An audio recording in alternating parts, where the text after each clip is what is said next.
mo, ang pinakamaganda sana nilang tingnan para hindi naman naipit ang mga kawani ng Senado, natatandaan niyo yung maze? Ito nung panahon ni yung pagtutunggali ni Senator Neftali Gonzales at Senator Ernie Maceda, may kumuha ng maze, yung linalagay. Kung wala kang maze, walang session. Pero dito, wala siguro nakaisip noon, pero nakakaawa yung mga empleyado ng Senado na willing namang magtrabaho dahil ang sabi nga nitong Gatchalian-led group, kailangan magtrabaho dahil magkano daw milyon-milyon ang nauubos kung hindi sila nagtatrabaho. And yet, nakita mo, nag-work from home, tapos nung nakita nila nakapasok yung grupo ni na Senator Cayetano, bigla na lang sinabi na hanggang alas 10 lamang, no? Nakakalungkot kasi kahit nagkaroon ng hearing, ang sinasabi nila, hindi daw tama yung hearing na yan kasi walang minutes, walang, parang walang nangyari, no? Nakakalungkot ito dahil trilyon na pondo ang nawawala na kontribusyon ng taong bayan. Hindi ba dapat yan talagang head-on na pag-usapan? Dahil hanggat hindi yan na iaayos, ang taong bayan, sa tingin mo kaya mas gugustuhin nating magbayad ng ating mga buwis, no? Kung ang buwis natin napupunta kung saan-saan, bakit tayo papayag ng ganyan hanggat hindi tayo sinasagot? Ano ba talaga nangyari sa ating pera? Tsaka yung kanilang ipinasa agad na rules sa impeachment, yung pag-amyenda, patunay ba yun na, Prof, na kinikilala pa rin nila na Senate President itong si Cayetano? Kasi sabi doon na parang pwedeng humalili in case na wala.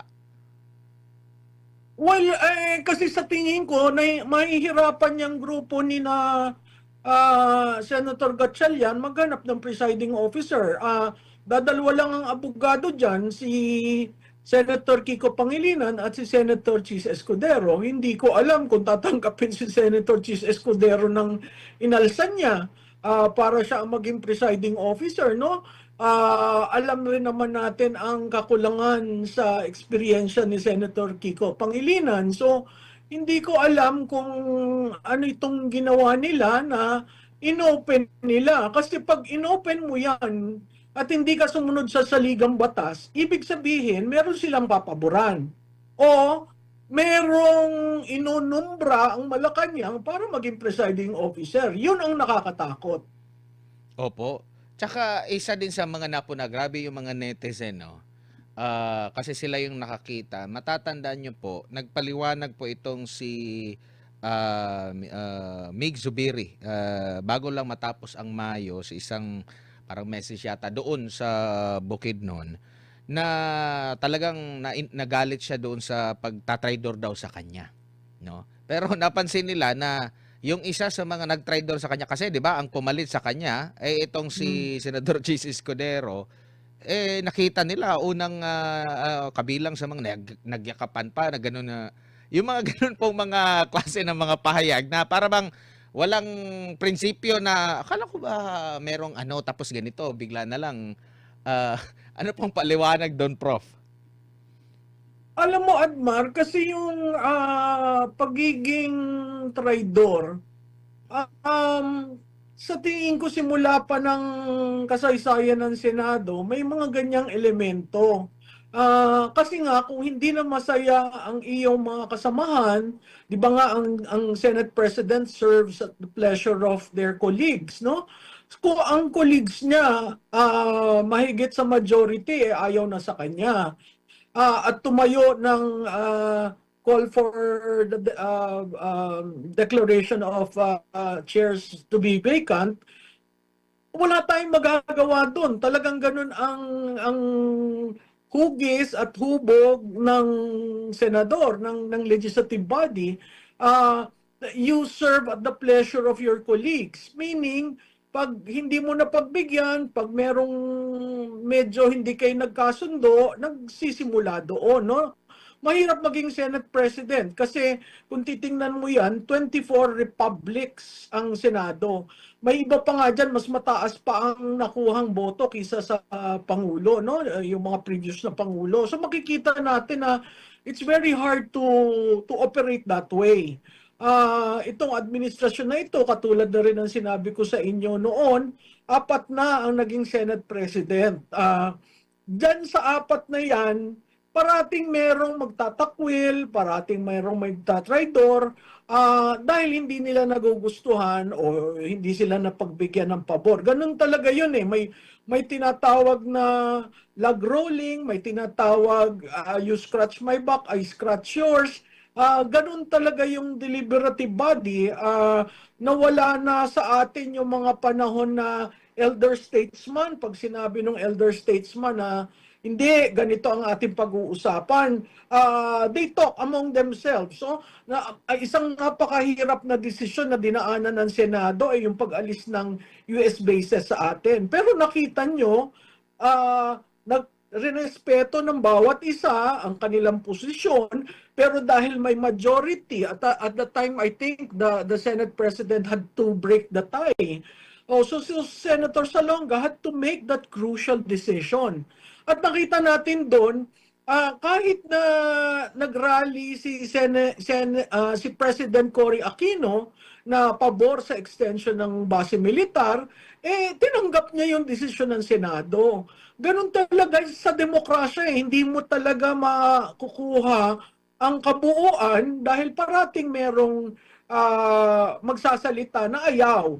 Ang problema lamang dito sa binagkas ni Senator Mig Zubiri, kung galit siya doon, bakit all of a sudden? Tama ka, no? All of a sudden, inayapos niya si Senator Escudero.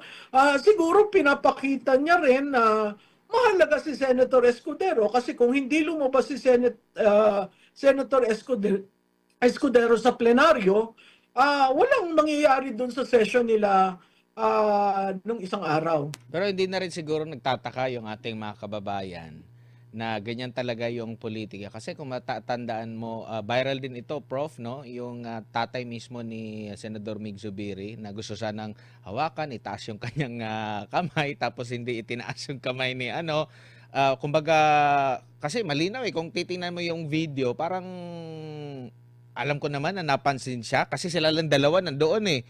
Tapos hinawakan pa ng tatay niya yung kamay ni BBM during that time, hindi pa rin siya pinansin. So kumbaga, in short, sabi ng mga netizen, parang binastos. Pero sa kabila nito, ito pa rin yung nangyari po, Prof. So ganyan talaga ang mga politiko.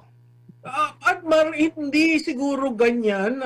Nabubukod tangi itong 19th and 20th Congress under the Marcos administration kasi it's a reflection of the leadership.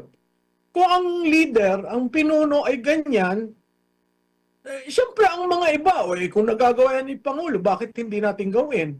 Nakita naman natin kung paano ang nangyari doon sa flood control between the appropriations chairman at saka the speaker. Nakita rin naman natin yan sa Finance Committee ng Senado at ng Senate President. Kaya nga naalis si Senator Zubiri, no? Hindi lang pinag-usapan kung gaanong kalaki yung insertion, pero kasama siya doon.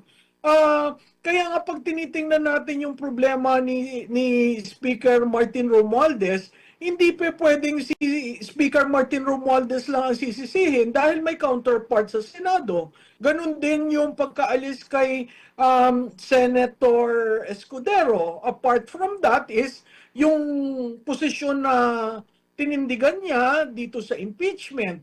Maganda na sana yung posisyon na tinindigan niya pero alam mo, ang realidad rin sa politika ay yung political survival.